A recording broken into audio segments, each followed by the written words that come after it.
In digital Marathi, जनतेच्या हक्काचं व्यासपीठ। बिहार विधानसभा निवडणुकीत भारतीय जनता पक्षाने विजयी कामगिरी केली असून विजयाचा जल्लोष देशभरात सुरू आहे। उल्हासनगरातही भाजपा जिल्हाध्यक्ष कार्यालयातही फटाके, मिठाई आणि घोषणांनी उत्साहाचे वातावरण रंगले होते।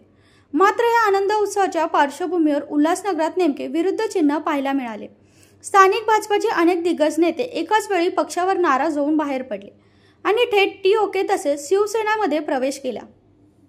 मिळालेल्या माहितीनुसार भाजपाची माजी जिल्हाध्यक्ष जम्मू पुरस्वानी, माजी जिल्हाध्यक्ष व सिंधी साहित्य अकादमीचे अध्यक्ष महेश सुखरामानी, माजी स्थायी समिती अध्यक्ष प्रकाश माखीजा आणि राम चार्ली हे आज टीओके मध्ये दाखल झाले, तर माजी नगरसेविका मीना सोंडे आणि माजी नगरसेवक किशोर वनवारी यांनी शिवसेना शिंदे गटात प्रवेश केला। दीर्घकाळ भाजपाची ओळख राहिलेल्या या नेत्यांनी अचानक घेतलेल्या निर्णयामुळे शहराच्या राजकारणात खळबळ उडाली आहे।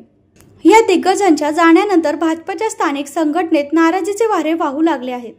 कार्यकर्त्यांमध्ये सध्याच्या नेतृत्वात शैलीबद्दल प्रश्नचिन्ह निर्माण झाले असून नेत्यांच्या जाण्याची कारणे, गटबाजी आणि अंतर्गत संघर्ष यावर चर्चा चांगलीच रंगू लागली आहे।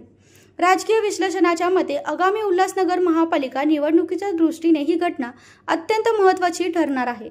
एकीकडे बिहारमधून येणारे विजयाचे फटाके तर दुसरीकडे उल्हासनगरातील दिग्गजांचे घरबदल।